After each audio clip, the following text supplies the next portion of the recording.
I've got Mr. Jared here, and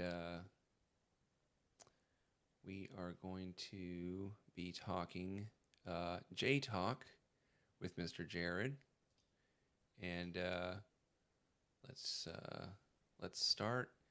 Let's obviously keep things kosher and not make too much of a ruckus. I think Jared's more than adept at making these calls on Danny's show. So I'm looking very much forward to hearing what he has to say. All right. Thank you for having me, Dylan. All Happy to right. be here, buddy. Excellent. And your audio sounds really good. Perfect. Okay. So you had a couple of things that you had topics that you wanted to start on. Uh, I'll ask you questions as you go along because I'm very ignorant to a lot of the things. I try to stay informed, but you are the guy to go to when it comes to studying this stuff. So, whenever you're ready, man. In the beginning, God said, "Let there be light." And with that said, we get to the place in the Garden of Eden where Adam and Eve um, lived in peace and bliss and essentially ignorance to a degree. Life was simple. And along came the serpent.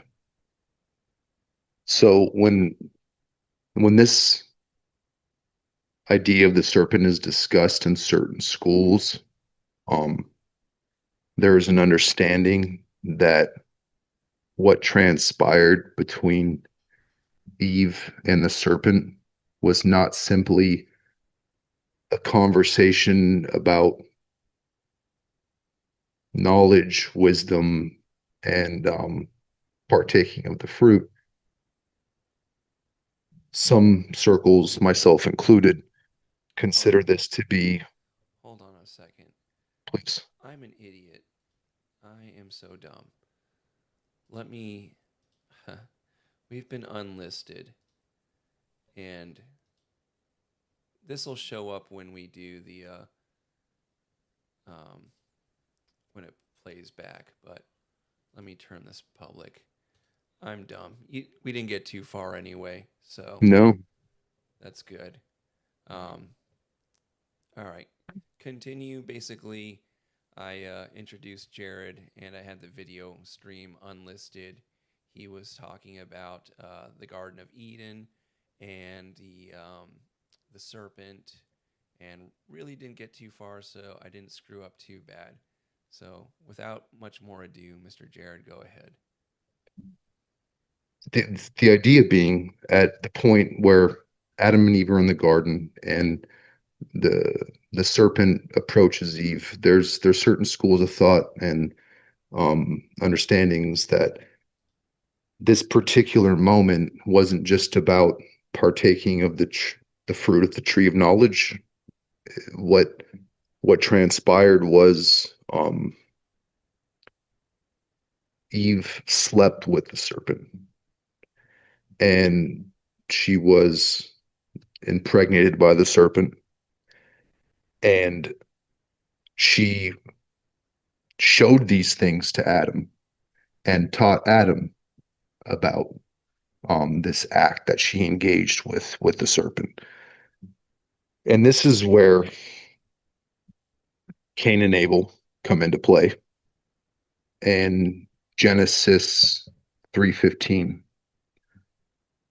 In Genesis 3:15, God says there will be enmity between your seed and thy seed. I remember you saying that that quote before when we had talked. Um, the the action of her fornicating with the serpent, is that basically what you're quoting from that, or Yes, when the Lord says there will be enmity between thy seed and your seed, he's speaking to Eve and the serpent. because that, remember, I And had trouble kind of understanding that. So and subsequently cast the serpent to crawl on its belly um, going forward. So the idea being that Eve has twins in her belly. Okay. And these twins are born, one being Cain, one being Abel. As we know, there's an offering that's given. I believe Cain gave wheat, if I'm not mistaken, as his offering, as he was a farmer and plowed the fields, and Abel being I believe a shepherd, if I'm not wrong on this one, he offered a sheep, and God favored Abel's offering. And according to the Bible, this upset him. But this actually gets into something interesting that we'll talk a little bit about later. There's allegories and other stories that are similar to this. This is mirrored in the story of Romulus and Remus, um, twins. They say that they were raised by a wolf, which is a whole other thing, but I believe it's Romulus killed Remus and founded the city of Rome.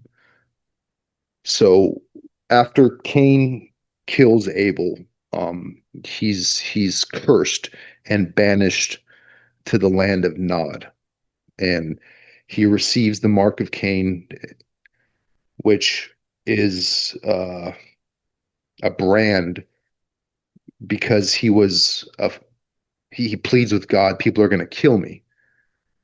So this gets into the idea of the fact that there were people other than Adam and Eve in the world at the time that they were in the garden. question though. So you have this quote about the enmity. Um, the reason I struggled with that was because I'm kind of not the best as remembering all the parts of the Bible, but where was that in the very beginning in Genesis when they start introducing all of this, or was that further on in Genesis? So this is Genesis 3:15. This is not long after the discussion um, of what's transpiring in the garden. So this is shortly after Eve partakes of the fruit. Hold on a second. I'm sorry. Uh, Let me adjust something in my Zoom stuff. Vincent was saying that my volume is really low coming through. So that's probably something on my settings for Zoom.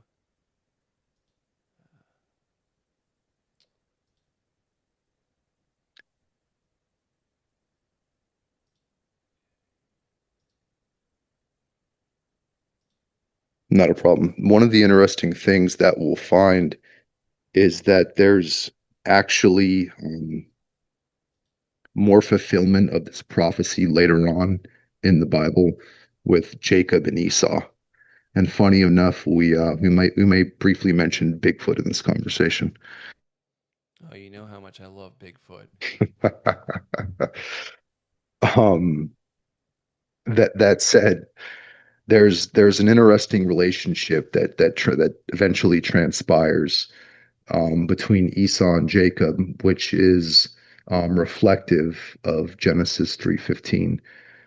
The idea that there will be enmity between your seed and thy seed.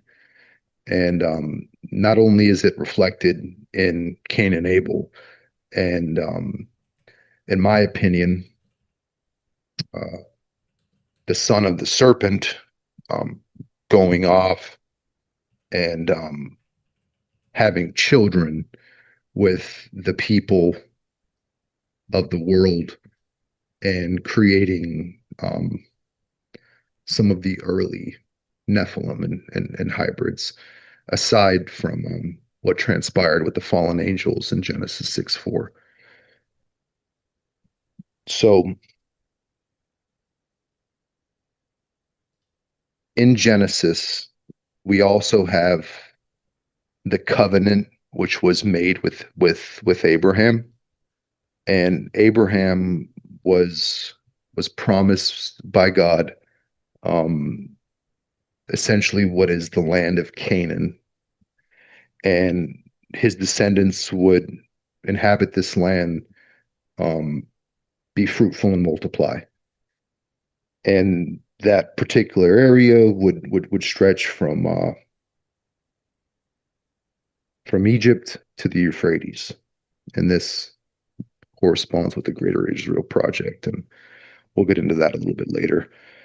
But in Genesis 12, uh, 1 through 3, the Lord said to Abraham, "Go from your country and your people and your father's household to the land I will show you.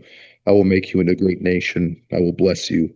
I will make your name great, and you will be a blessing. I will bless those who bless you, and whoever curses you, I will curse, and all the peoples of the earth will be blessed through you." So that's one thing that Jews like to cling to when or evangelical Christians like to cling to when saying we must support the Jews. That particular passage is one that they very much like to hark on. But I think it's important to recognize that there were 12 tribes, 12 sons, and later on we'll get into the discussion that Israel and the covenant that is Israel are the followers of Jesus Christ. But that's something we'll dive into a little bit later. So Um, one thing Go ahead. also, by the way, is obviously we both know who Sam Tripoli is, and one of the things that he talked about was uh, obviously you say a lot of times, by the way, that things are backwards, that like when their practice is to turn everything inverted and backwards. And so one of the things that he's discussed, I remember a long time ago, was that the possibility that Satan or Lucifer or whatever name that someone wants to give him was actually the good guy. Do you have any uh, thoughts on that or where that comes from? Well, that's actually one of the core concepts and ideas in many mystery schools and um, certain aspects of the Gnostics, where they have this idea that um, God is the demiurge and he's keeping us in a cycle of essentially regeneration, and that in order to escape this world, you need to not reincarnate. That's kind of the Gnostic view, and that you could escape this prison planet that was created by God, and that one of the ways to do that is to practice crossing the abyss and returning. And the way to do this is to essentially travel and traverse the astral planes by allowing your soul to leave your body. And this is one of the things these people do at higher levels in the esoteric arts. Essentially, this is a practice that adepts um, attempt to master in hopes that they can return and incarnate into a family of their choice rather than um, be born into a cycle where they face judgment and their heart is weighed, so to speak, if you look at it from the Egyptian perspective, and they're then given a life reflective of the way they live this one. They hope to know the path when they die so that when they come to that moment, they can reincarnate into a family of their choosing. And this is an old practice that goes back to the Egyptians, and it's currently practiced by people today. But the idea that Lucifer is the good guy is very much a part of Freemasonry. And in Freemasonry, one thing you'll come to know should you reach the highest degrees, particularly the 33rd and those above them. Shriners know this. There's video footage of an older gentleman outside I believe, a Shriners Hospital, where an individual is doing some auditing and auditing in the form of looking for a Shriner who will spill the beans, and he gets a gentleman who talks, and he says that Lucifer is his guide, and Lucifer is wonderful, and Lucifer is um is good. And the idea is that it's akin to the Greek mythologies and Prometheus stealing fire from the gods and giving it to man. Um, Without Prometheus, man wouldn't have wisdom, man wouldn't have knowledge of the arts, understanding. And this actually gets into the idea of the fallen and Genesis 6:4. The sons of God came unto the daughters of men, took of them wives. These same men became mighty men of old, men of renown. So this is where we get Kronos, Saturn, Uranus, uh, Zeus, Jupiter. So Okay, so some of the stuff that you were talking about was from different mythologies, right? Because that's why I was a little confused. I couldn't remember, was Romulus and Remus that was in the Bible, or was that Greek mythology? that's Roman. Roman, okay, Roman mythology. Okay. That's why I was a little So confused. so in Rome we have uh, Saturn, Jupiter, um, Mars as Aries, Uranus as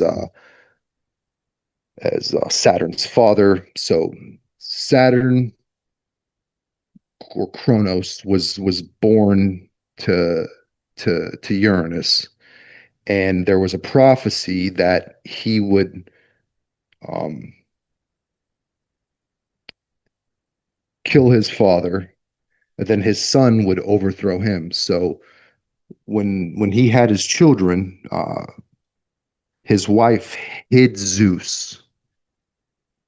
He hid Jupiter, stashed him away, and gave him a stone because he ate all the other babies to prevent this prophecy from coming to fruition. So, according to the old stories, when the sons of God took wives from the daughters of men, they had children, and they were giants. They were big, they were strong, and they ended up becoming your Hercules, uh, your Achilles, your Shiva. In India, they had these same stories, same situations, and in Mexico, they had the same stories, same situations. So, according to the Book of Enoch, there were 200 angels that came down. Semyaza being the leader, okay? And what they did was they made a pact amongst themselves, which is similar to what we find today with modern day politicians and the evil cabals, where they agreed to engage in a deed that was heinous, and its whole purpose was to pervert God's will. And what they were going to do is they were mad that God had given the earth to man.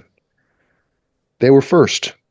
They were pissed. It's like, your little brother being handed the inheritance, and you're you're just a little bit salty.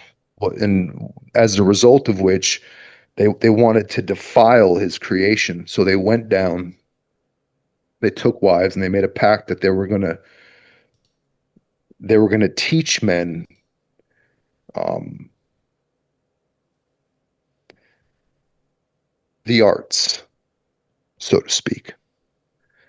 So Semyaza taught them enchantments and root cuttings. Amoros um, taught them resolving enchantments. Barakel taught them astrology. Kokabel taught them knowledge of the clouds. Sorry, knowledge of the constellations, I beg your pardon.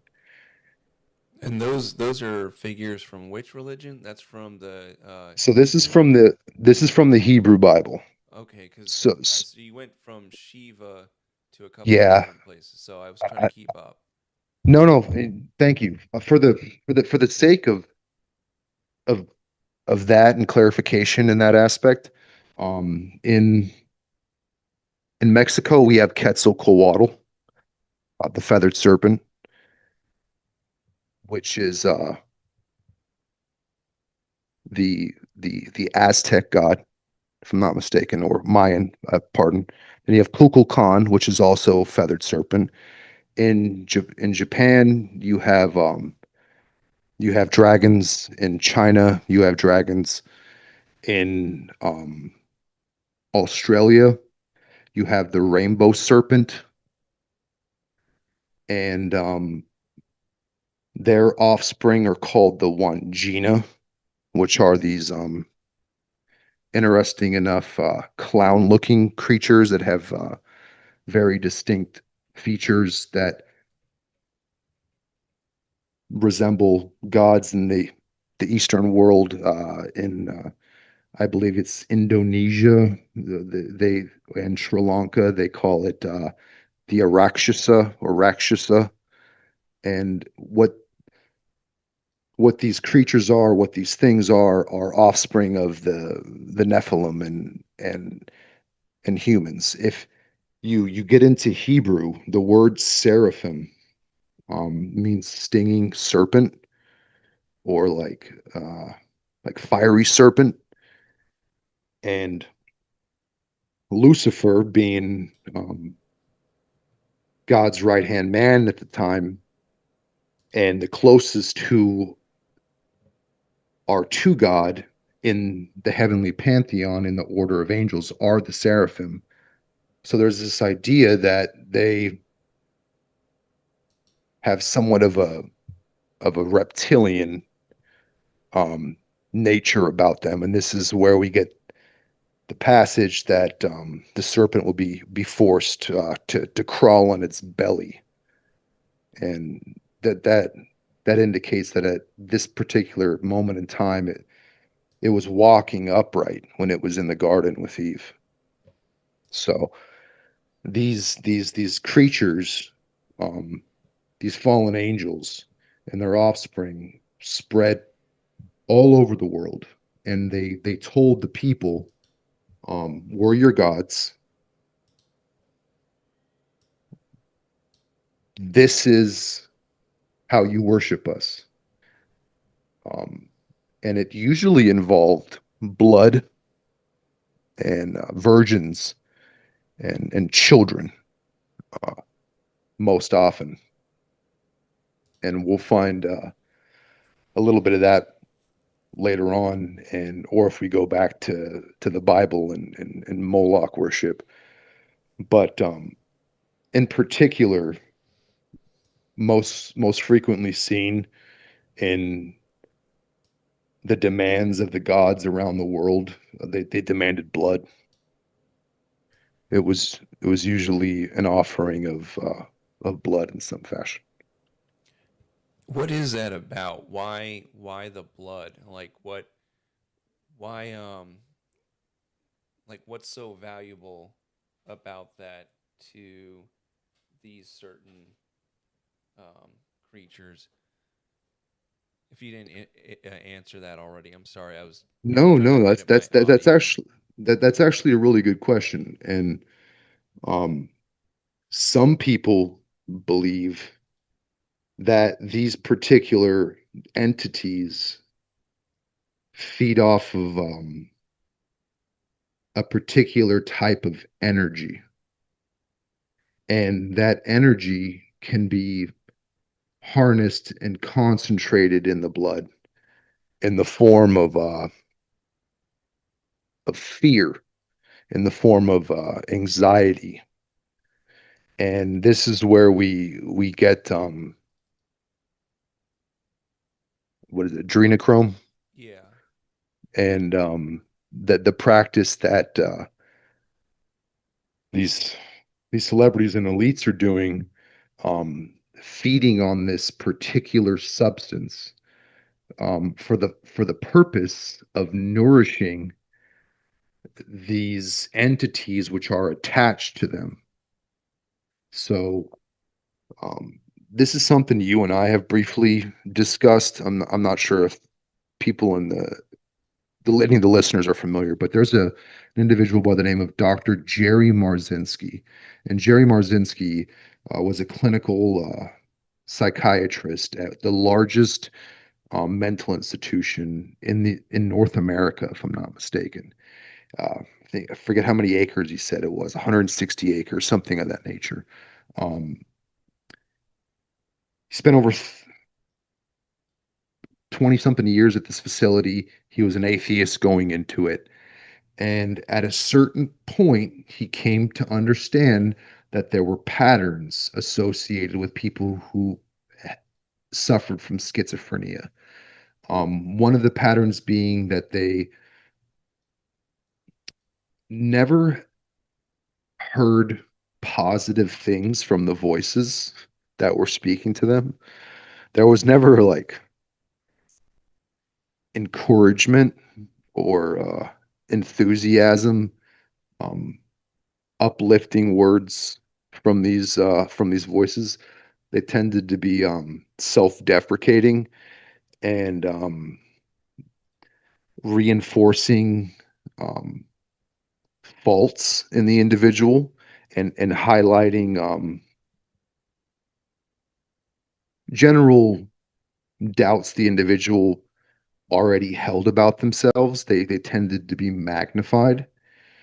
And he also found that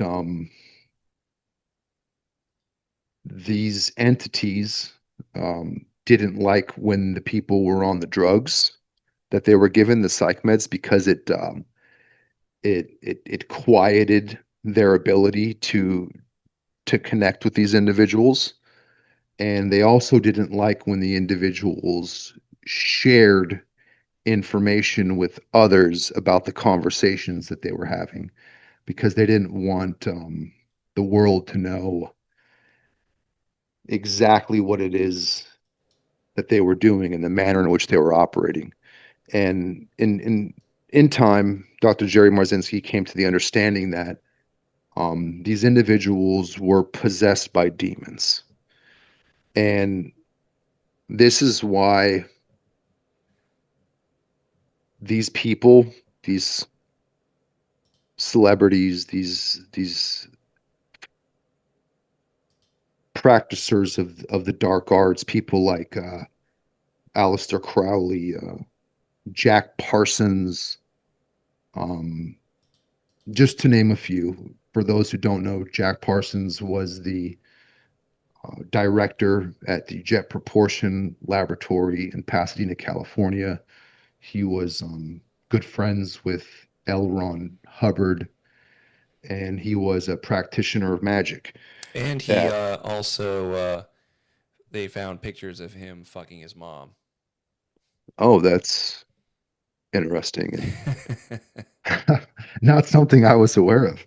Thank you for bringing that to my my attention. So these individuals are sick, and we'll get into a little bit about the kid fucking, the mom fucking, and all that stuff later on if we get to Zabbatai Zevi.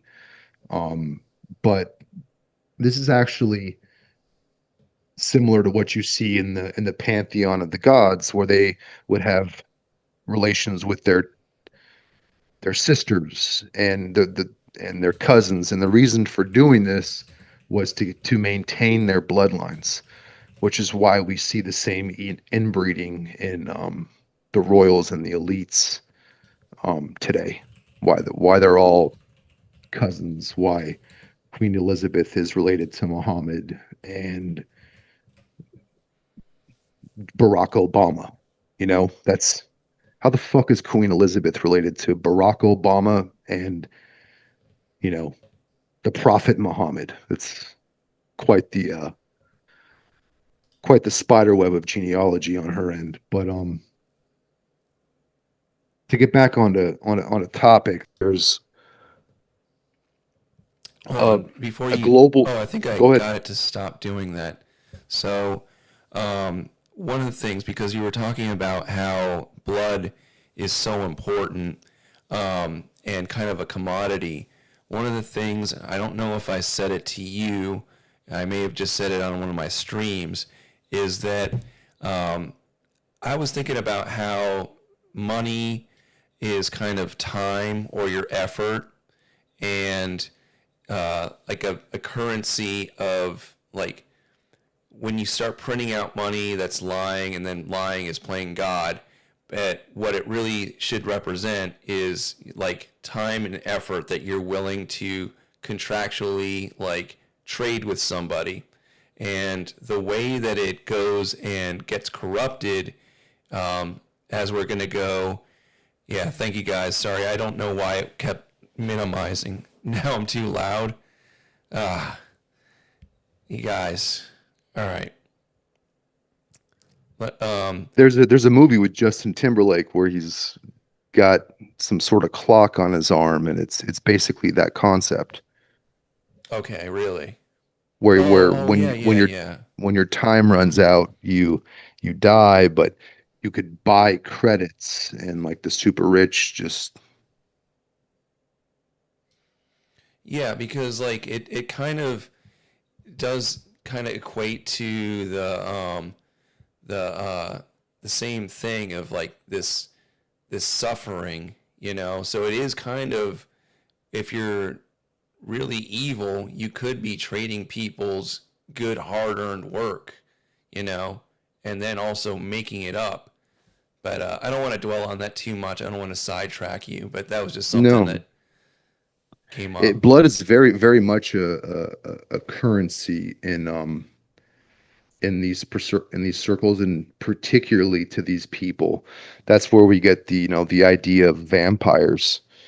This is very much associated with these old families drinking blood, and in order to for a vampire to come into your house, you have to let them in. It's very much Yeah, it's something I always talk about with like specifically with you know, we were talking about the other day where you like not you like white people will go and complain about what's going on with them, but it was us that allowed this snake into the house, you know, and correct. that's my major take from a lot of Christianity, that like I've said it before, where I really got it from was Jesse Lee Peterson, because he'll have a person that was Amazing. yeah, have like a have somebody that went through something horrible, and they'll be like dwelling on it way too long. Even Sam Hyde just had a video recently about some guy that was 25 complaining that he's the last family member in his family alive. His dad just died. His whole family's dead. And he didn't really show him too much sympathy. And the thing about like being a man, or like taking responsibility as a Christian, it's like, okay, that's fine. You can sit there and cry about it.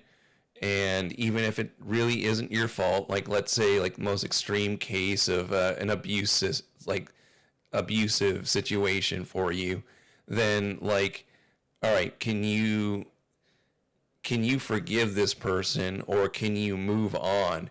And do you want to keep your life full of hate? Do you want to let God handle it? If it was such an intense problem for you, should you have dealt with it at the moment, or just not dealt with it at all and just moved on? And that's kind of one of those places where I think we are, just in terms of the world right now. There's a lot of accountability that's not being taken, or in looking at the situation that we find ourselves in today. And it's the culmination of, unfortunately, letting a certain particular group of people off the hook for a very long period of time.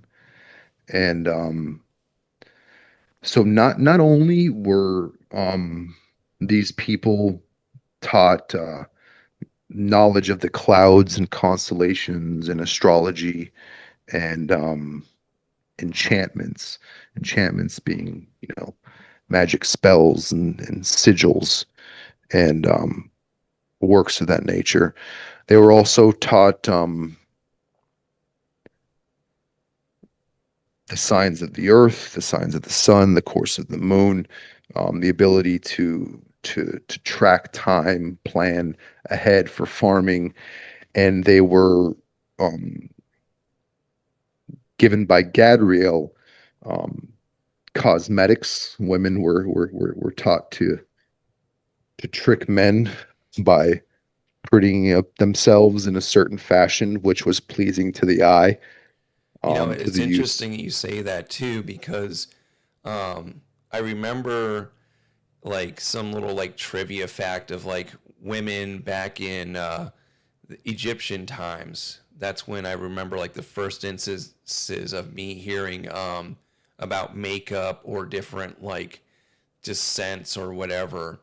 And that's kind of close to the biblical times, as far as, you know, when that was introduced, I would Very say. much so. Very much so. So this is. on par with the Egyptian pantheon. When the Egyptian pantheon has, I believe it's shit, let me pull up the book. Got it around here somewhere. I beg your pardon. There's a trinity in the same fashion that we find in Christianity. I believe it's uh, Osiris, uh, Horus, and Isis, and it's essentially um, God or Jesus, his wife, and then their I believe their son, if I'm not mistaken. But they all have variations of the stories, and these stories were passed down and given by the fallen angels. They essentially came to the people. They taught them um, the arts. They taught them how to create civilization. They taught them the use of weapons and killing blows, according to what Gadriel taught. He not only did he teach cosmetics, but he taught the use of weapons and how to use them to be most efficient to dispatch your enemies. And So wait, when you say that they have the Trinity, so if the Egyptian Trinity was teaching these things as well, you were saying? it's not the exact, but um, Well, it the reason it's I'm another asking, form of a trinity. If I could just grab this particular book okay, that I have, shit, it's around here. It is. It's right fucking next to me. Okay. So in this book, it's The Biggest Secret by David Icke. It's the first book I purchased, which explained to a certain degree um, the idea of God's interbreeding with man. He looks at it in this book as the result of reptilians from the planet Nibiru. He leans into the ancient aliens thing and Zachariah Sitchin. can I ask you a But question while you're looking that up? please, So you were talking about the Trinity. So in the Christianity, the Trinity is, good. And what I thought you were going with originally was that the story of the Bible, how I guess it only takes place in one place, but how is this knowledge basically brought to the rest of the world? Because obviously it's going to be difficult. Um, I guess I guess because you're Mormon, you have a little bit of a different belief as to maybe the background, but the for instance, the Indians, like if God's offering salvation to everyone, if they have very similar stories, or like the Greeks had, was it Dionysus is always getting attributed to Jesus, even though like really what he represents is more wine and revelry, and then he has a staff, and it's not quite exactly the same. But how how do these how do these stories get transferred, or does the Bible get transferred to the different races across Earth, or is it just there was just one central one, and what you're describing is false knowledge brought to different races that weren't near the centrality of the Middle East? Does that make sense? no, I totally understand. So the way I'll look at it for the sake of this conversation is let's just say from the perspective of the biblical narrative that the fallen angels touched down on Mount Hermon. There were 200 of them. They made this pact, and then they set out to accomplish it. So this gives me the idea that these individuals had, from what I understand, if I'm not mistaken, um, wings. They could fly, and they just zoomed fucking on over to India. They just zoomed on over to Greece. They zoomed on down to Mexico, fucking Chile. So they told inaccurate or dark traits to these people across the world, and the Correct. Like only sorry, every single one of those stories is real. but what I'm saying is, so when you, because you described, was it Horus, Isis, and the other Osiris. one, Osiris? Yes, sir. So what they were teaching was dark knowledge. So They were teaching things um they were teaching things that according to people like Freemasons, they would say they were teaching good things. They were teaching us knowledge of the clouds. They were teaching us how to follow the sun, the moon, and the stars. They were teaching us how to make metal tools, how to extract metal from ore and rocks. So, But in a so I guess sense, what I'm saying is, so it was only the people centered around the Middle East where we know as what the Bible, like the location of all of these events were, they got the true history or the true story or lived through the events. That's no, like, does that make sense? the way I look at it is they also, um, in the other countries, have the true story in the sense true that in the manner in which the fallen angels explained it to them, they were lying. So they weren't being honest. They didn't tell them um we're rebelling against our father and the reason we're doing this is because we're pissed. And we want you to worship us so you don't worship God.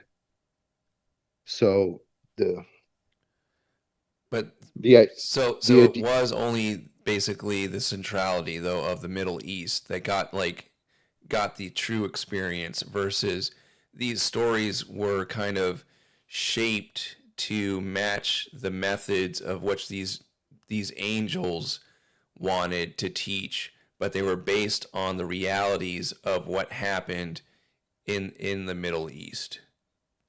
correct. And the reason we have this particular knowledge is because it was recorded and passed down. Um, the Book of Enoch being central and pivotal to this particular conversation.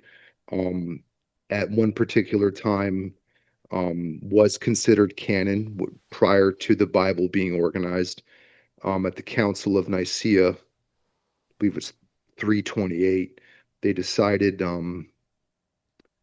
what they were going to keep, what they were going to exclude, and at a certain point in time, I can't necessarily say if that was the time when they decided, but the Book of Enoch, the Book of Jasher, um, Jubilee, and Giants, and a few others were excluded. So there's officially 66 recognized books of the Bible, but the the knowledge as it pertains to the story of the fallen angels coming down and interbreeding with men and women.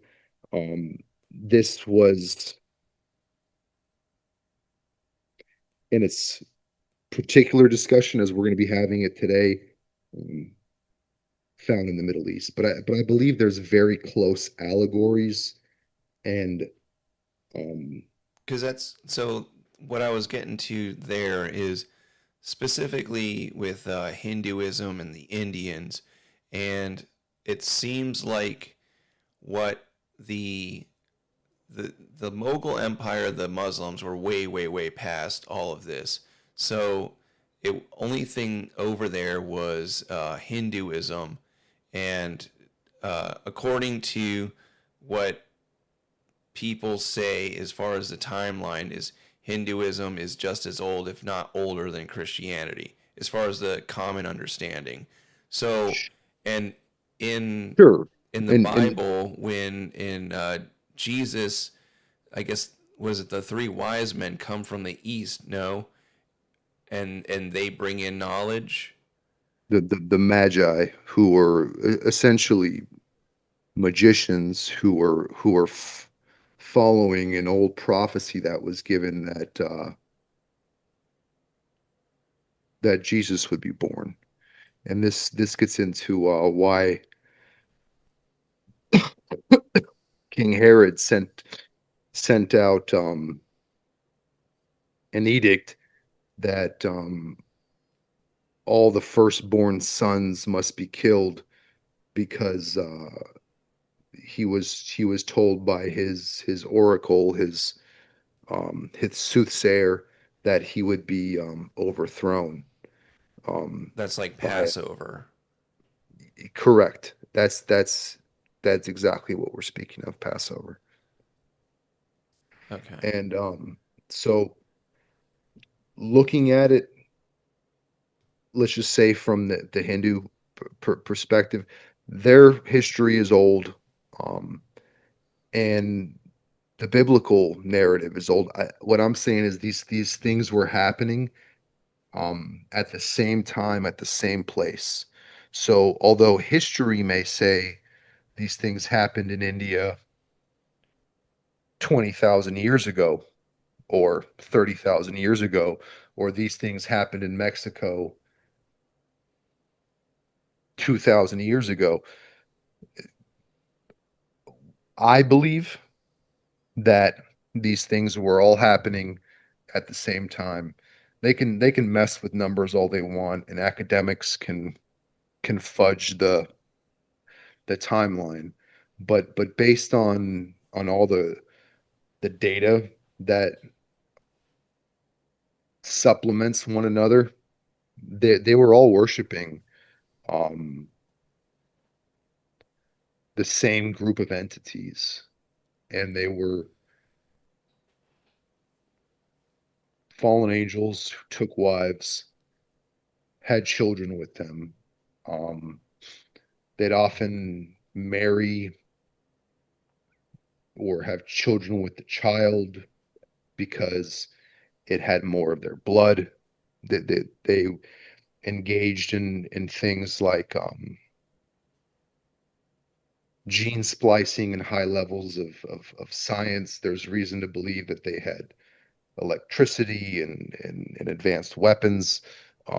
This is where we get these monstrosities of creatures, things like the Minotaur, an upright bull man creature trapped in a labyrinth that sole job is to just rip the people to shreds that are cast into it for whatever punishment they're Do deemed to do have been you given. believe the new is it a psyop of all the stuff that they found underneath the building with all this uh, uh, imaging? Do you believe all those new like that new twisty thing going down there, or do you Yeah, think the columns that go deep within the earth underneath the pyramids.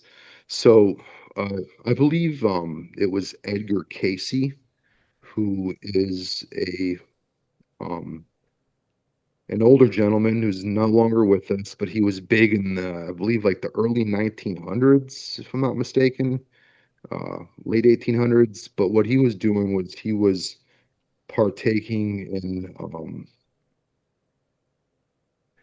hypnosis and um, altered states through hypnosis, as well as more or less dreaming. And what he would do is he would go into these states and he would retrieve information and he would make the wild and outlandish statements to the people that were in the room and heard them, but they would later go on to be substantiated by saying you have a tumor on the left side of your kidney that's going to kill you in 3 years if you don't have it removed. Doctors go in, they find the tumor. Yeah, I heard that. So he was known for making medical predictions and in a way that no one would have been able to do had they not had a particular gift.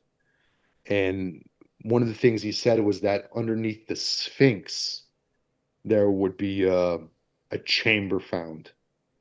And from what I understand, there's a chamber that's been found under the Sphinx, and they haven't allowed anyone to explore it, and they've probably already dug into it and looked into it.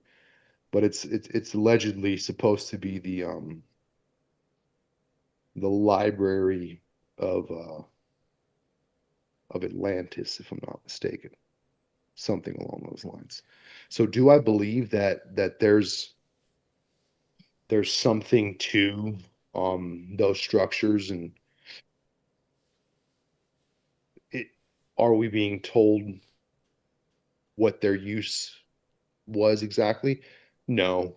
Um, I, is there more to them? Yes. From what I understand, they were initiation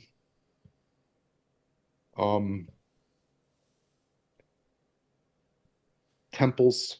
They were in their original use uh, a manner in which to get initiated. So you go into the depths, you go into the abyss, and you emerge reborn, similar to being baptized in Christianity, where you're dunked in the water and you emerge a new And person. But they were doing it in a different sense. They were also, as I said earlier, practicing the arts and acts of soul retrieval, crossing the abyss, and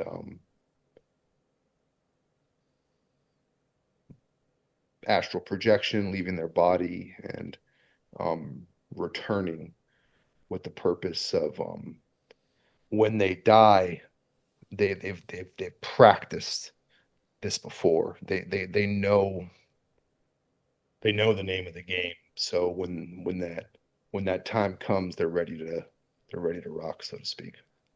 um, let's go because I kind of took you off a track. So we're kind of we're talking about Cain and Abel. I can't remember if you got to Esau and Jacob, and then Let's also talk a little bit about Esau and Jacob. and then I also want to get because you have next on that you said you wanted the formation of the 12 tribes, which is really interesting to me because of that uh, the notion on your next line of what is a Jew, where we don't have any kind of true ties. There's always the thing about the anti-Semitism and breaking that down as to why that's not true. That's I guess the lineage of Shem, right? Is that correct? Correct. In Okay. order to be a Semite, you'd need to be a descendant of Shem, and more so of the region. When we get into talking about the Khazarians, for instance, they're not descendants of Shem. Okay. So uh, go on about Esau and Jacob, please. So Abraham made a made a covenant with God, and Genesis 15:18 through 21. On that day, the Lord made a covenant with Abraham and said, "To your descendants I give this land, from the Wadi of Egypt to the great river, the Euphrates, the land of the Kenites, the Kenzanites, the Kadamites, Hittites, Perizzites, Raphaites, Amorites, Canaanites, Girgashites, and Jebusites." And one of the things we're going to see is that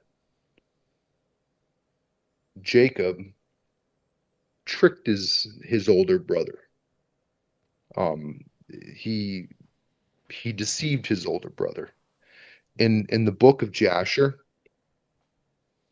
it states that Esau was a great hunter. And not only was he a great hunter, he was a warrior. He was a man of great stature.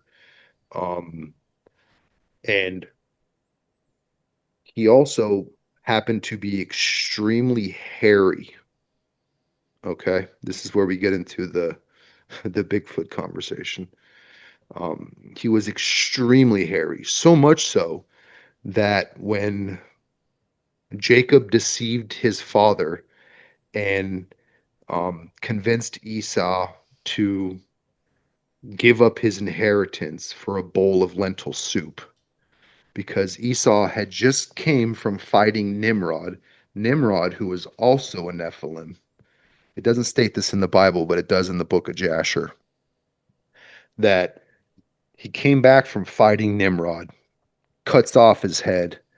He's exhausted, just had an epic battle with one of the greatest warriors in the world at the time. And he's tired, and he sits down at the table, and he sees that some food was cooked, and he's like, let me get a bowl of that. And his brother's like, I'll give it to you if you give me your inheritance. So in a very, kind of cunning way, Esau is like, dude, just, yeah, you can have my inheritance.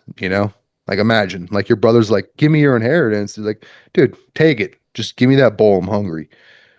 So, but by doing so, um, he still needed to receive this blessing from his father. So, in order for the covenant to be upheld, and for him to receive this particular gift, it was up to his father to bestow it upon him. So, in order to trick his father with the blessing of his mother Rebecca, because what I forgot to mention was Jacob and Esau were twins, and if I may, I believe it was Esau who was born first. When he came out the womb, he stepped on Jacob's head, and Jacob was clutching at his heel. So Yeah. I remember this you goes talking about this.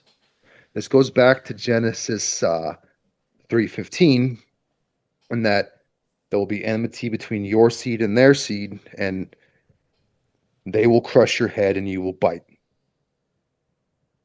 their heel. And so this particular prophecy that's given um, occurs again in the relationship between Esau and Jacob. So, in order to trick his father, he covers himself in a goat skin. Okay, because his brother Esau is so hairy that in order to trick his father, he had to put a goat hide on. So this speaks on and alludes to the fact that there's two bloodlines. There's again, um, we'll say a serpent seed for the sake of this conversation, but that serpent seed can manifest in many ways. Sometimes they're hairy monsters. You know that, I don't know how old you are, but back in the talk show days, there was that The hairy Mexican the family. hairy Mexican, Okay. like this hairy Spanish dude. So this is a genetic thing that has manifestations to this day in our current population. It's not something that's extinct. It's not far-fetched. It's very much a genetic trait. You know, they got a movie Teen Wolf and shit covers the exact thing. So I believe um the mother, Rebecca, knew that that particular baby what was not the one that she wanted to favor and didn't want to receive the inheritance because she knew it wasn't the right seed. So according to the Bible and according to certain people, there's a gentleman Prometheus Lens, I believe his name is. It's got a channel uh, doing this sort of thing. Long story short, he had described that when she was with child in the womb, when sh they would walk past certain people if they were worshiping idols and they were worshiping the other gods, Esau would get excited. And then if people were being righteous and worshiping, you know, the God of Israel, Jacob would get excited. And this is something that's alluded to, and he does have a slightly different um, view on this than I do. That what becomes uh, uh, the children of Esau, the Edomites and Amalek, is the current fake Jews that we find ourselves, you know, seeing today. This isn't exactly the Dustin Emos thing where I say these people are demon souls and things of that nature. But I believe that these families, these old families, these particular groups of people that lean towards satanic ritual worship are um, the descendants of Esau and this particular seed. And this goes to Cain as well because he had children. And it's the reason that God sends the flood years down the road. So I don't want to lose this thought. So on one hand, you've kind of alluded to believers of reincarnation and them being, I guess, inaccurate, or that's a wrong telling or understanding, or that's a not good practice. But on the other hand, then we have what seems like, this is what fascinates me about the Bible and really got me really interested in it a lot, is the reoccurring patterns. And we're seeing basically almost a reincarnation of two spirits coming through at the same time over and over again of generations. And that's actually part of the knowledge that seems like was spread through these 200 angels that you described, um, describing that knowledge.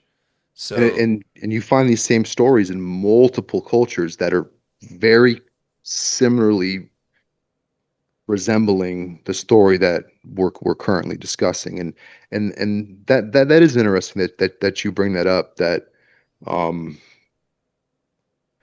the idea of reincarnation as someone who's of the Christian faith, I don't have an issue with it, and I don't necessarily um see it in any way, shape, or form conflicting necessarily with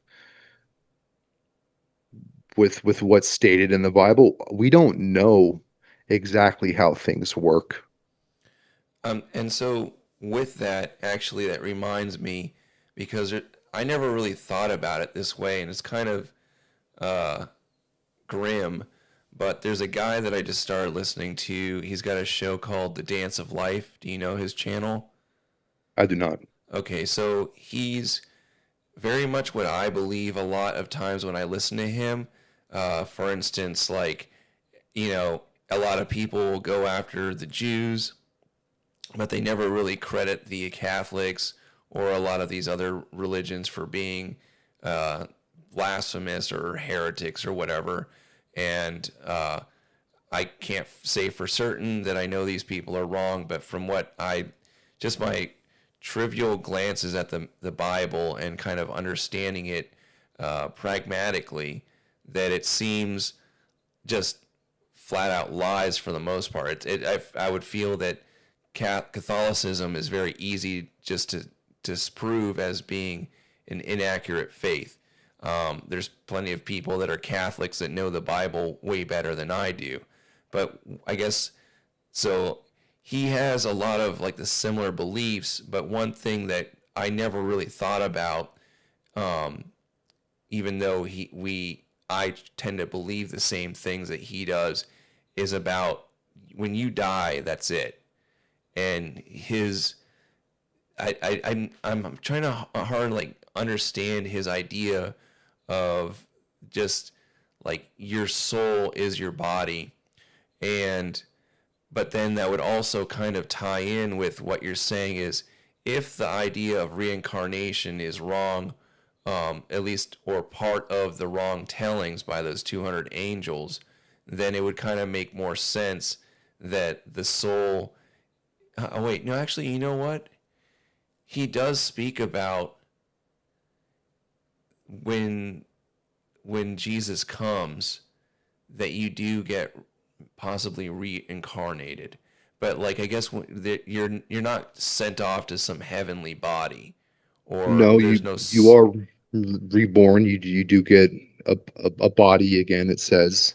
And if you look at Buddhism, the purpose of achieving nirvana is to escape reincarnation.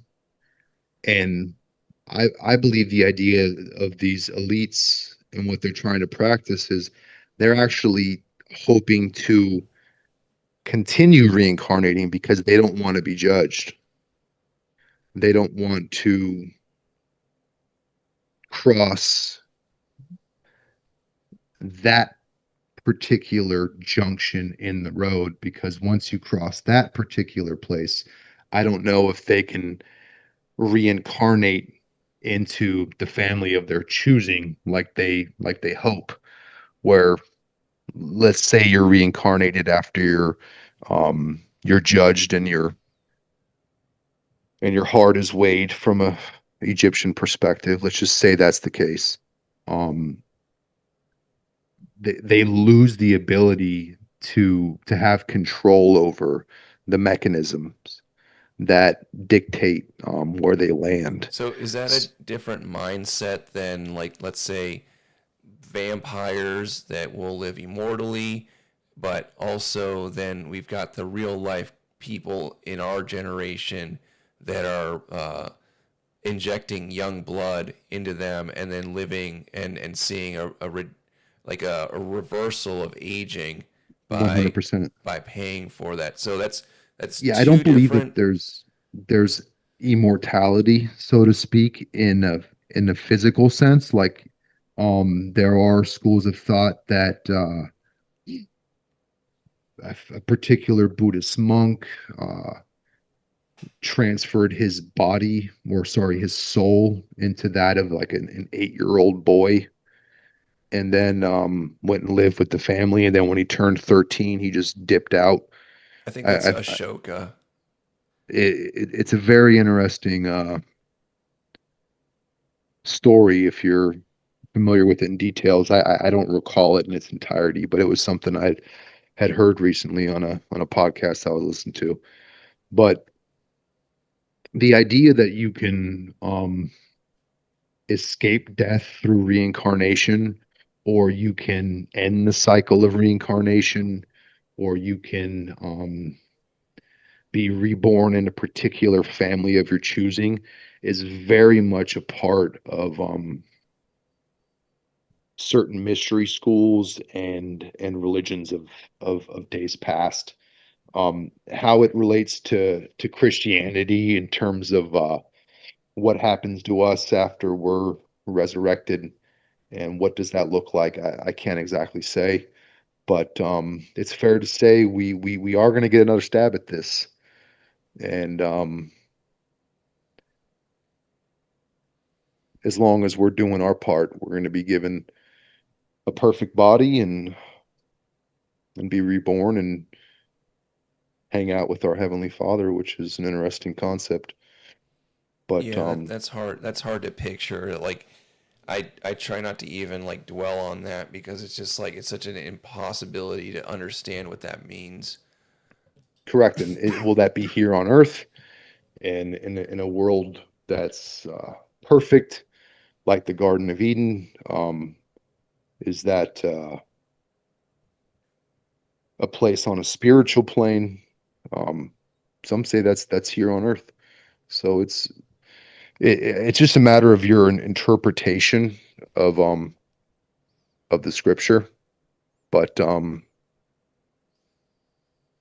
want to briefly get into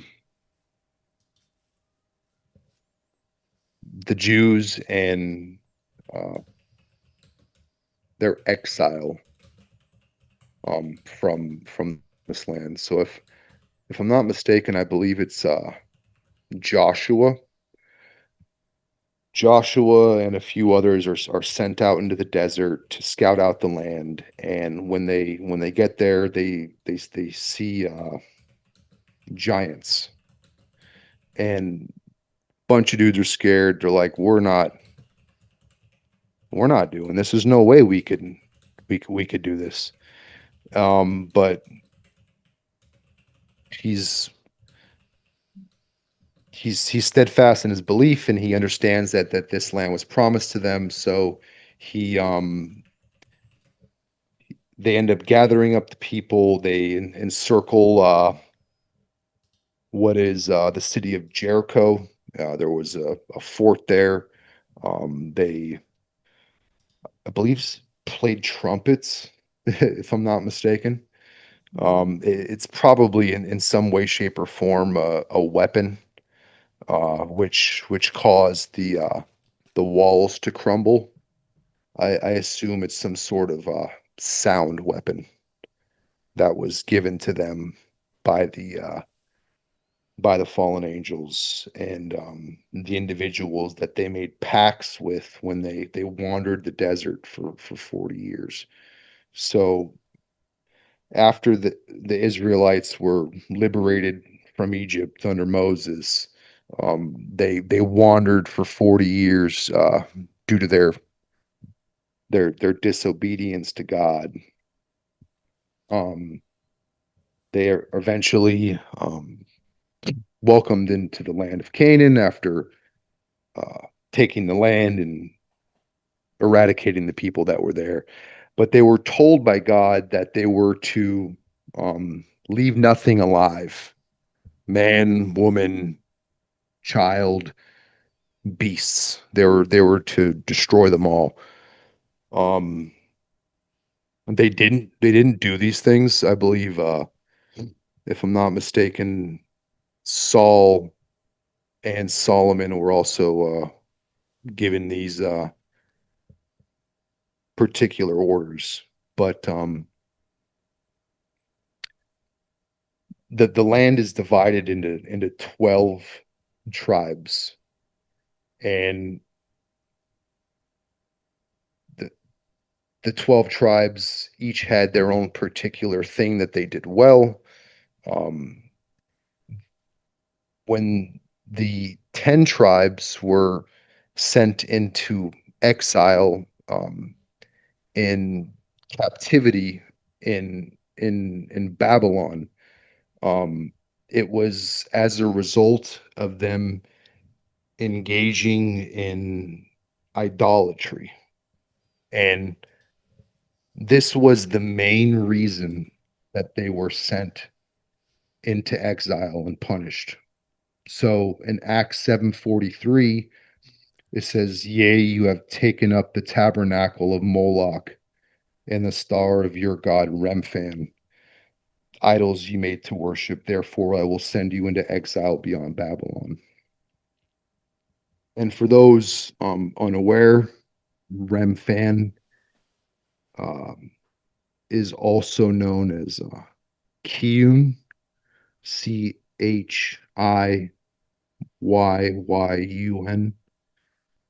or Chiun. It's also spelled, and this is associated with Saturn. So they were engaging in Saturn worship. Um, God was pissed. So this is again fallen angel worship. By the way, so we have uh all of like in like the Greek and the Roman theologies, we have like these gods that have a certain quality to them also, kind of like what you're describing is these tribes also have a certain quality to them. Um, and one of the thoughts that I had about these or not tribes, but these gods is that the way that they were false gods is that they were at what we have now. Um, don't we have 12 families that like isn't that the 13 or 12 families that rule the world? Isn't that what the conspiracy is? And You the often hear about yeah, 12 or 13 families that kind of run the show. And this gets into the 12 symbols of the zodiac, 12 months of the year, 12 apostles. well, what I'm getting at, I guess, is their false assumption because uh, I'm assuming back then, I mean, people still had relatively the same intelligence, but they didn't have the ability to share information. So when you have somebody that's so all powerful from one kingdom, they revered a lot of these leaders as gods and lords. I think, weren't you describing to me the, no, someone else describing how like the popes will refer to themselves as a lord, and what these groups are that these people were envisioning what what a actual god was, and worshiping these multiple gods were just like your Elons and your Schwabs and your Soros and all that of back then. Oh, Is that 100%. And not only were they these celebrity like figures, but dude, these things were huge. They were buff, like according to like the story of Hercules, he was given these tasks. The dude like threw a lion like on his shoulder and carried it away. I mean, the feats of strength that these things were able to do, they were the ones that built these amazing buildings. They were fine craftsmen. but They then were but then so like that's it's not biblical. That's not a biblical story. So that's an embellishment. And that's why I'm saying that, like, so these acts of these people that can get things done that are so powerful, to those people, they're like, well, that makes sense. They weren't there for him to throw the lion over his shoulder, or maybe he could do that, but like building these pyramids, it, today, even today, when we have the ability to record things, uh, we also like people are getting fooled just by AI. And even before the AI videos came into play, um, people were making like basically Photoshop edits of pictures all the way since we've had color photos. There's ways that they 100%. used to edit photos. So that's I don't want to bring you too far off track, but that just kind of what strikes me when you bring up certain numbers and then these repeating patterns. It's just like if we What they would repeat, do is they would try and be as close as possible to the real story, but they would interject themselves or put a slight twist on it because as we know, the best way to tell a lie is keep it as close as possible to the truth, and you just make that small little tweak, which swings things in your favor. So the whole purpose of these stories were to gain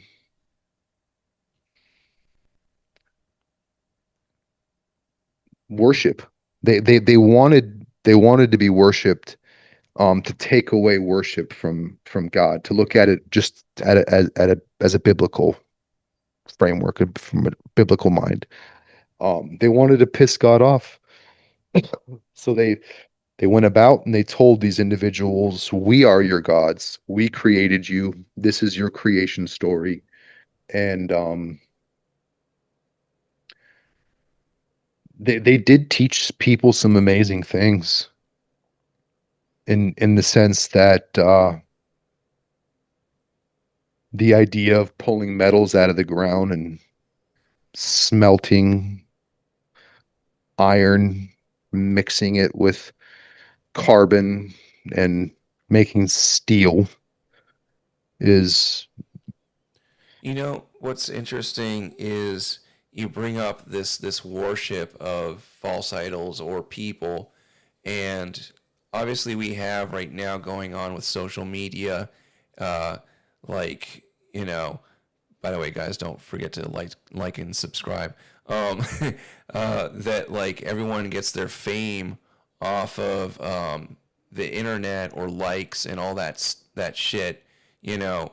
But there's an ancient story of Beowulf, which takes place in the like I guess kind of Germanic English tribes, because it's like the oldest English literature that there is.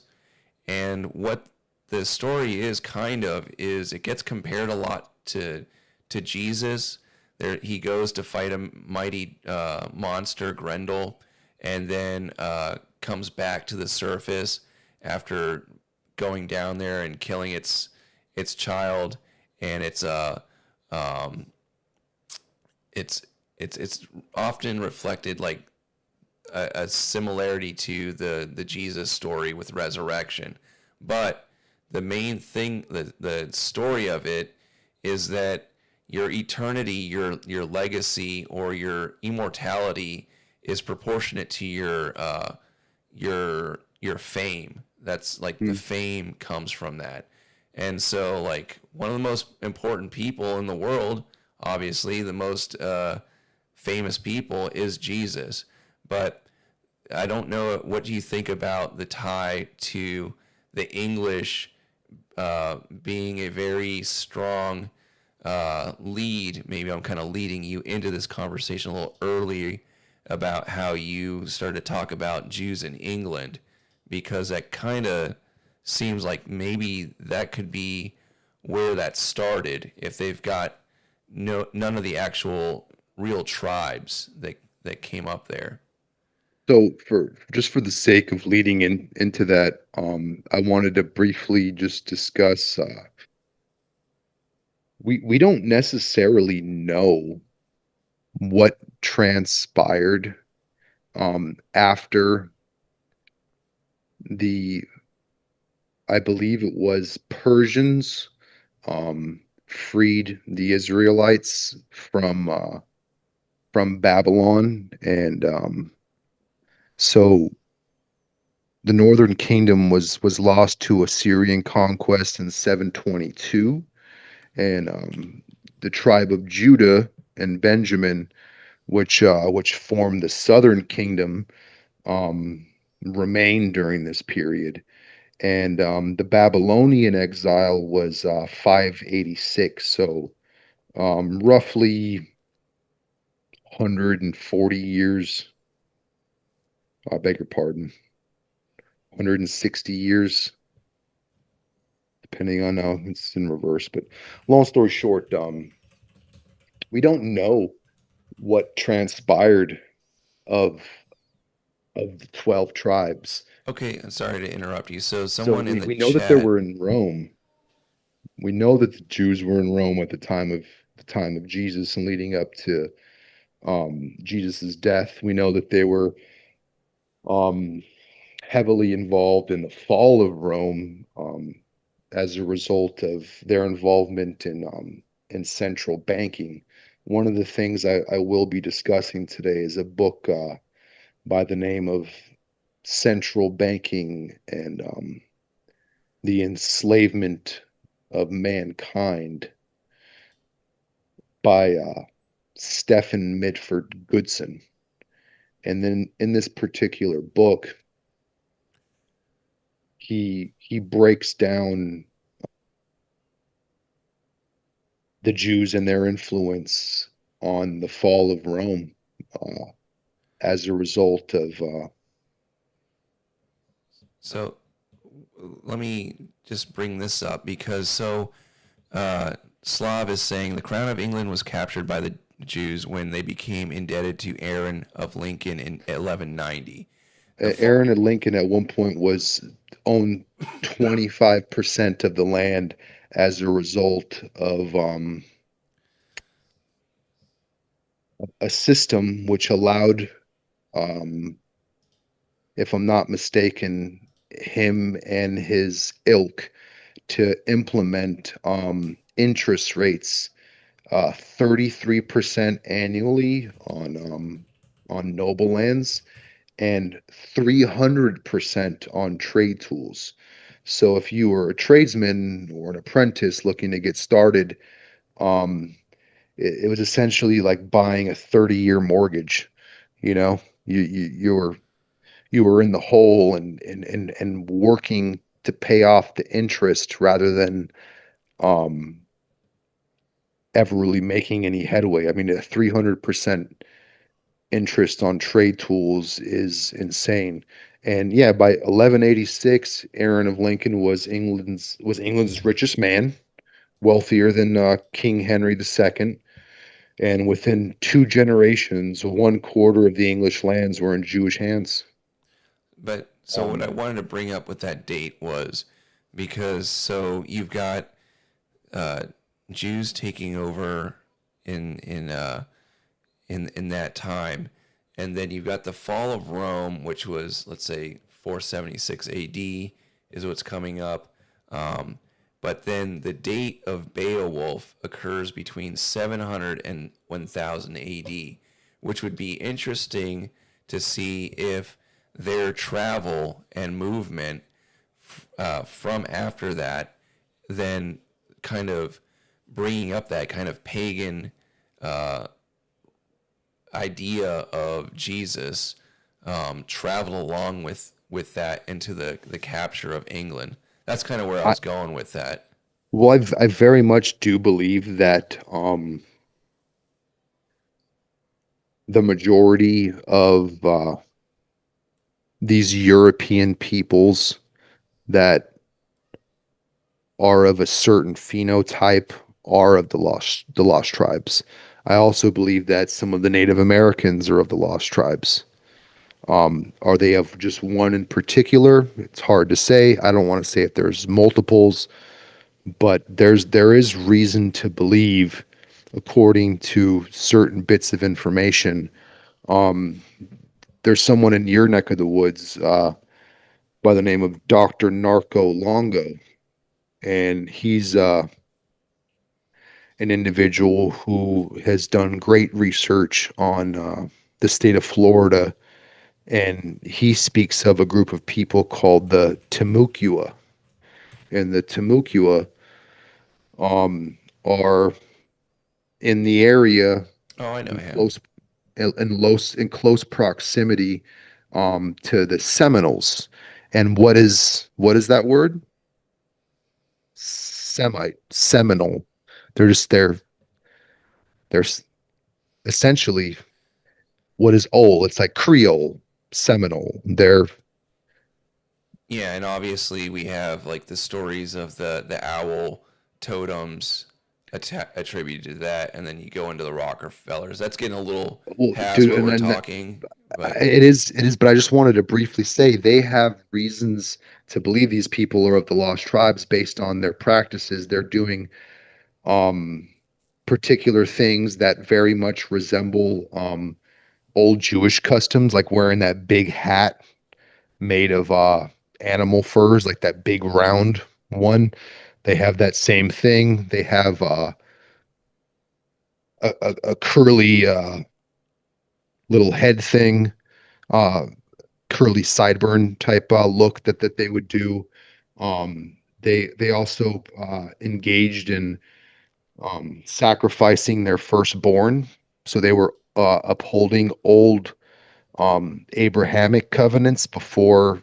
Oh yeah, that was brutal. I guess you know about those mounds of children's bodies.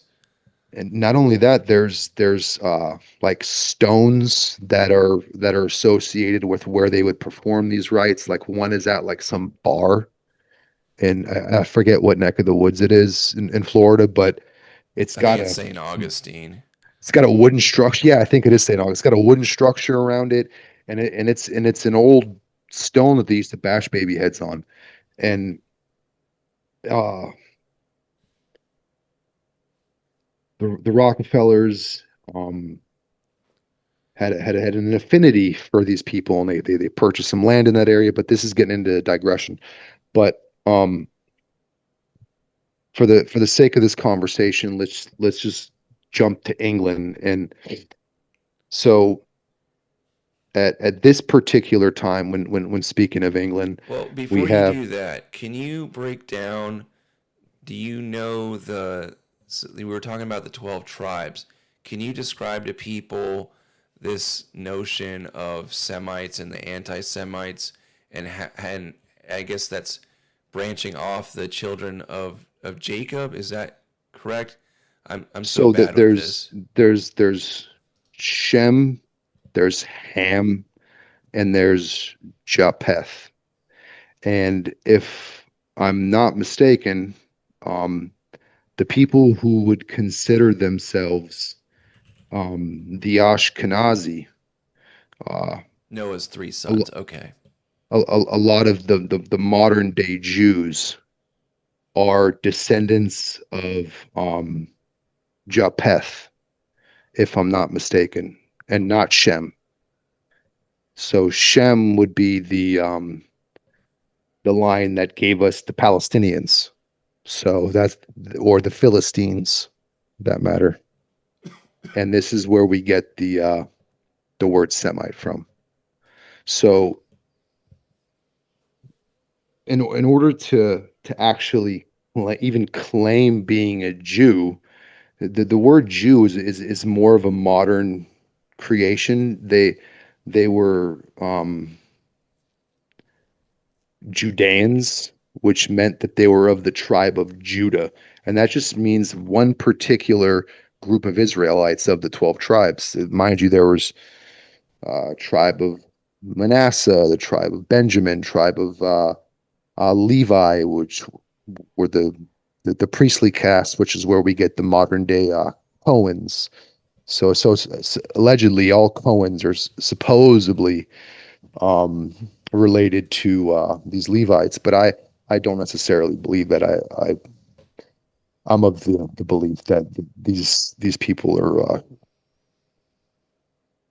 wolves in sheep's clothing. They are the Edomites. They are the children of Esau, and they're one of the reasons we have reason to believe this, at least in our or my particular school of thought, is I believe the word Amalek, if I'm not mistaken, had a translation something along the lines of like blood liquor, and they were known to practice witchcraft and divination, and these are the things that the Jews were doing, that they were constantly being rebuked for by the Lord. This is the reason that they were sent into exile. This is the reason that they were punished, because they were engaging in the things that were taught to them by the fallen angels, and they weren't upholding their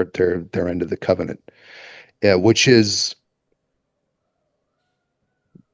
part of the reason why Jesus Christ was necessary. But that's another story for another day.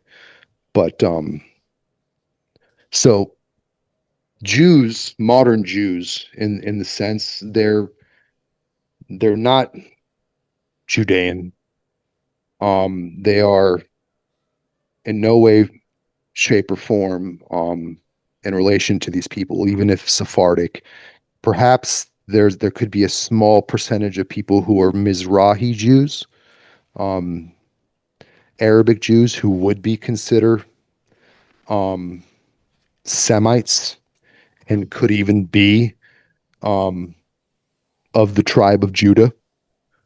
But to consider the Ashkenazi in any way, shape, or form, like our buddy Danny Polishchuk, um, he's and they are not they're not Semites, and to even call them Jews is somewhat dubious. So they do practice a form of Judaism, which became uh, somewhat of a united way of of worshiping. Allegedly, these things first became written down and set in stone around 600 AD, so not BC. And prior to that, the majority of what Jews engaged in, aside from the laws that they were given by Moses, were the oral traditions of their elders. So when Jesus was in the temple and he's rebuking them and he's arguing with them. I don't know if this is the exact time where he overturns the tables and pulls out the whip on the money lenders, but he's having a conversation and he states that um, you're following the traditions of your elders, and what he means was the Babylonian Talmud. So, mind you, this was 500 and something. Let me go back. 500 and some odd BC when they were cast into exile and they were hanging out in Babylon doing Babylon stuff. So not only were they um, enslaved in Babylon, it doesn't sound like they were treated too poorly if they were picking up habits and rites and rituals of the people that suppressed them. It's interesting you bring up Babylon because, like, one, you started talking about the Persians. So I had two questions. So we have one, you've got the Babylonians. Let me get back to that.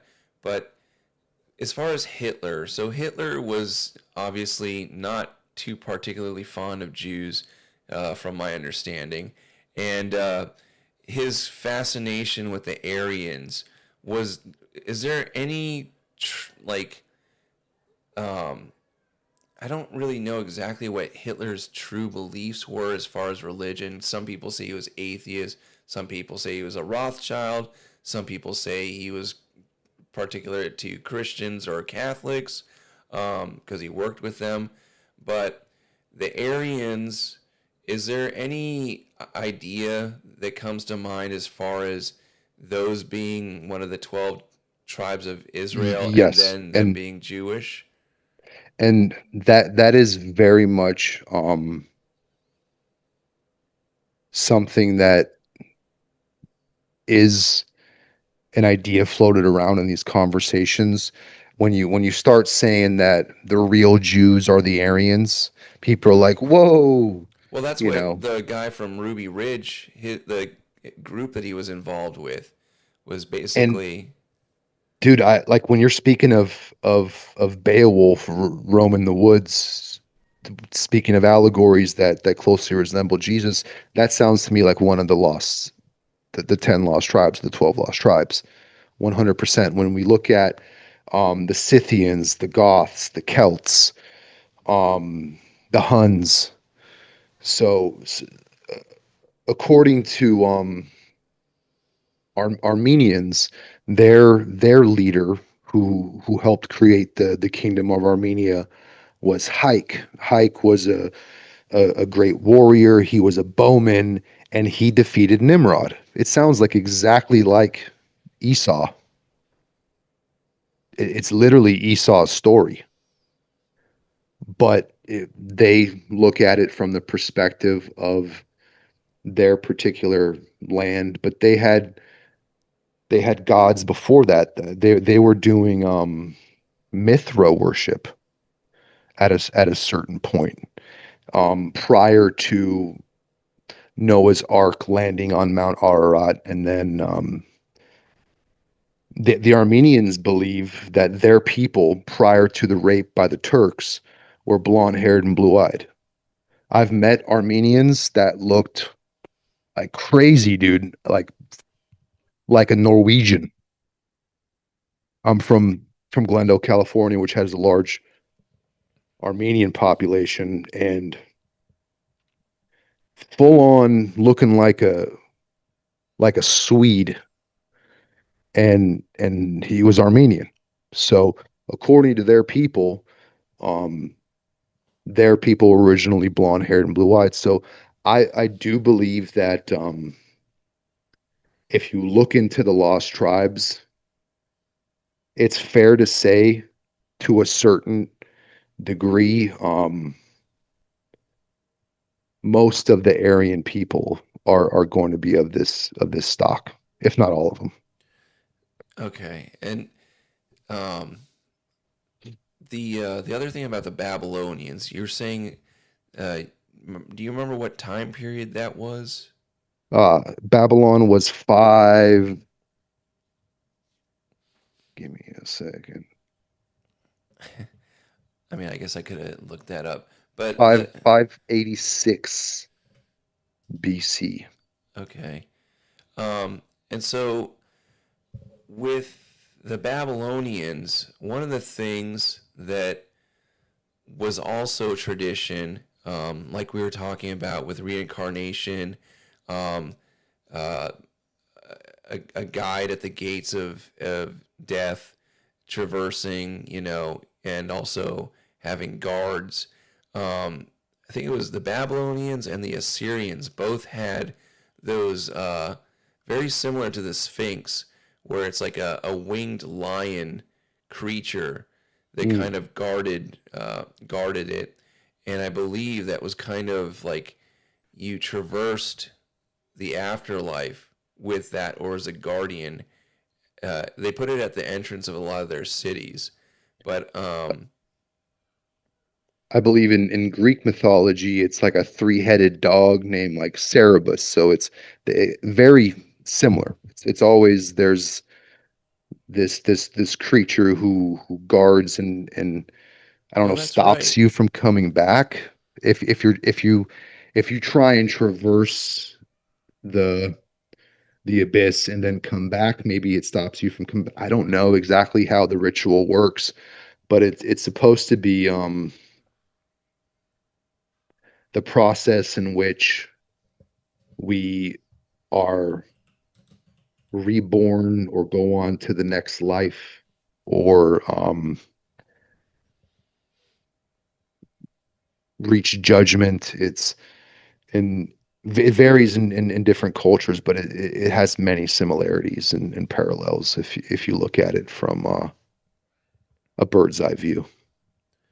Um, I think we'll go on for another 9 minutes because I have work tomorrow, and No, I, sure. I I would love to keep going on this. You started to get on to the 12 tribes. Well, Uh, briefly before we jump into England, we gotta talk about the Khazarians. So, okay, and I can cover this quickly. sure. So the Khazarians were uh, a Turkic group of people from the Asian steppes, and they were originally um, pagan. They had no um, affinity or association with with the Islamic faith or Christianity. And what transpired was in a certain amount of time, they ended up getting encroached on by I believe it was Christians to the east and Muslims to the west, something along those lines, if I'm not mistaken. And in order to avoid conflict and maintain their stranglehold on um, their influence on the Silk Road trade routes and the systems which allowed them to acquire wealth and be fruitful and prosperous as a people, they converted to Christianity. Pardon me, they converted to Judaism for the sake of remaining neutral to the powers that be, which surrounded them. So they were a people that consisted of raiders and traders.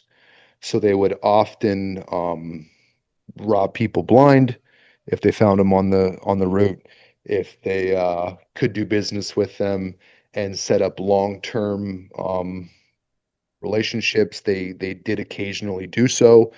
They had a capital on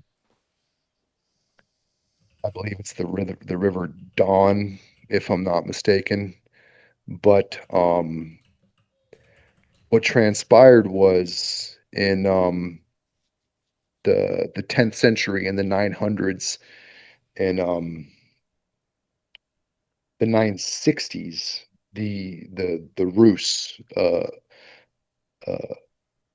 Scandinavian group of people who came down from what is modern day Sweden, traveled down the Volga, made their way to what is currently um, the area of Kiev, and they captured and they sacked a city by the name of Sarkel and their capital of Atil, and that eventually led to the collapse of the Khazarian Empire and displaced them and um, saw them move west, and will eventually get to their their time in England as a result of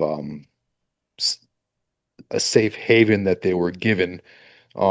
Jews began arriving in 1066 after William the First conquest, and they were practicing usury and controlling a significant amount of land by the late 1100s. So it didn't take long for them to dig their roots in, spread their tentacles, and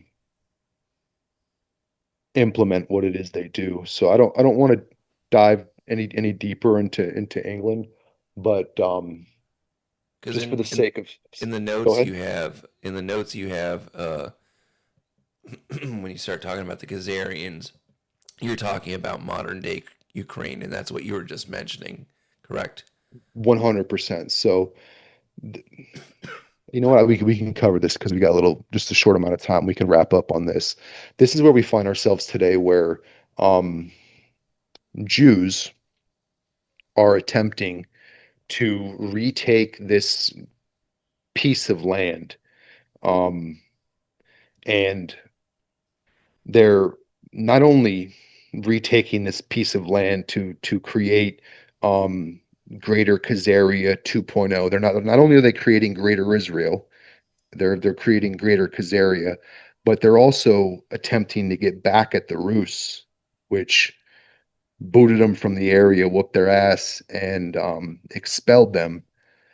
So they're going about killing as many white Christians as possible on both sides of the war. The Russians and their Jewish handlers are throwing Caucasian Christians to the meat grinder, as is Zelensky, the cokehead actor who plays the piano with his dick, who was implemented after Ukrainian billionaire created a TV show which garnered Zelensky popularity. Then he created a political party which made Zelensky its um, face and spokesman, and then they brought him in. They had backdoor deals going on. There was a coup in 2014, um, which implemented the government, which would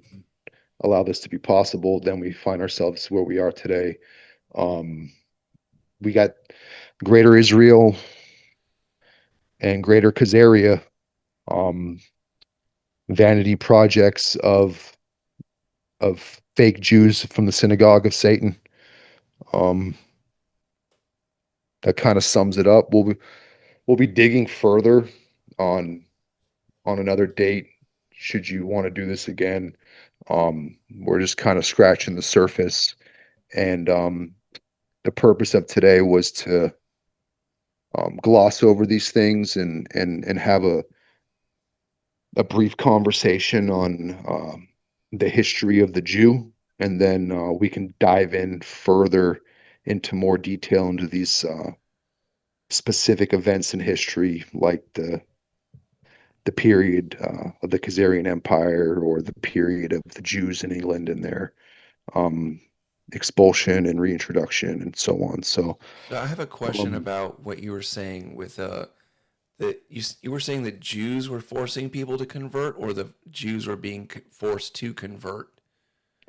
so in Spain in 1391, um, Jews were forced to convert to Okay. Christianity. So Jews have never forced Judaism on anyone else, but they have assumed the role of Christians and forced Christianity on others or forced Islam on others. There's reason to believe that Islam was created by Jews to use the people of the Middle East as a weapon against Christians. Yeah, there's a So, lot of similarities with as far as the way that they decide to spread their message and the idea of David. But the reason I was asking that is because, from my understanding, like there's all these uh, great mathematicians specifically that were converted to Islam, and some of them were attributed to being Jews, or a lot of people, in order to survive, like I think algebra, I want to say possibly, or the guy that back in the day calculated like the circumference of Earth using like shadows and like the distance to the sun from the Earth using shadows, was like a convert to Islam. Um, and so I didn't know if that played into what you were saying or not. well, Um, I hadn't tied that in specifically, but I did want to state, being it's being discussed now, um, very, very, very rarely do Jews genuinely convert to a religion outside of Judaism. There are cases. I don't want to say that it never happens and that um, these people aren't genuine because it's fair to say, like, I don't know, Slav was giving us some props not too long ago about what we were saying. It sounded like he's a Christian. But I mean, just based on it, I mean, whether he's a Jew or not is debatable. If he takes the Bobby Fischer approach and he renounces his, you know, but with that said, I, I I do have difficulties with with conversos and converts who were Jews. It is very much a contentious argument to be had. Like, was that individual who converted to Islam and introduced the measurements of the circumference of the earth, was he truly a follower of Muhammad at that point in his life, or was he still practicing Mazit's Bepa on Saturdays? And it's hard to say, and we don't necessarily know for sure, but based on individuals like Zabbatai Zevi, um, a Jew who introduced Sabbatean Frankism in 1666, and Ignacio Loyola, son of a converso, who created the order of the Jesuits. It is fair to say, um, more often than not, 99.9% of the time, Jews don't convert, they subvert. So, and I guess that's maybe one of my final thoughts that I'll bring up is that I believe I discussed it with you as far as when there's a constant, sorry, still dealing with some cold. Um, there's the idea of like Nietzsche brings it up of staring into the void and the void stares back. And we were talking about, um, I think it was I was talking to you about it. Whereas you convert people to Christianity, but it also it brought a lot of pagan rituals from it. So when you convert somebody, you're looking into the void as well and bringing uh, um, their pagan rituals into them, and then that's how you get like the Jesuits or the Catholics into Christianity, and it kind of just persists, with these converts. Well, very much people will bring aspects and remnants of their culture that eventually were intertwined and became a part of Christianity. Things like oh, what's a good example? The date that's used for Christ's birth. Okay. Um, December 25th, Christmas. But other people say that like according to the Bible, It was like in Jesus was June born in the yeah, he was or born in like the July. spring or something like that. Yeah, Yeah. or it wasn't December. And the reason that they use that particular date is it's symbolic of the the winter solstice, and if the winter solstice is on the 21st or 22nd, and then Jesus dies and is reborn after 3 days. Technically, that would be like the 25th, and it's sun symbolism of for the new year. I, I try and not get bogged down too much on things of that nature. Like I wanted to pull up some of the scripts from this particular book that say, who am I talking about? He was born of a virgin. He was this, and this, and the other. And he says, oh no, that's Osiris, or that's Mithra. And we'll briefly discuss it next time. But these stories do permeate throughout all history, and I believe the ones that are not particularly associated with Jesus Christ are either inversions, um, twists, and outright lies to direct the worship from our Heavenly Father to the fallen angels. Okay. Do you have anything else that you want to kind of end with? I just want to thank everyone who tuned in today.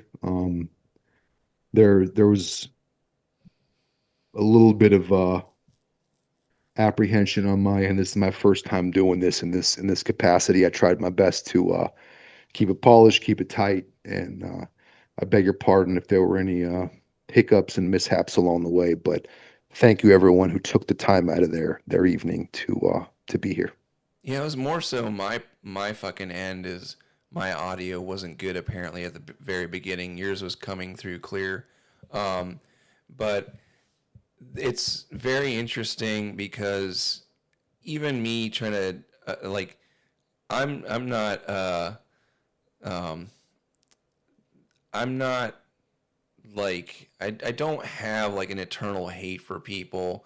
Like I do have like my issues with certain groups and but like it's more so a lot of times like out of frustration, but it's interesting when you like try to just have a conversation. You can't even just say the word Jew because it's like the connotation of just coming out and saying that if you're not like wearing a furry hat and curly shit, it's like People's buttholes pucker, man. You mention a Jew, I they run for the hills. I play a speaker on a Bluetooth speaker clipped to my shirt, and I'll listen to stuff about like Jews or the Bible, and I get uncomfortable because I'm like I don't really I do care if I get fired, but I just don't want the hostilities and the problems.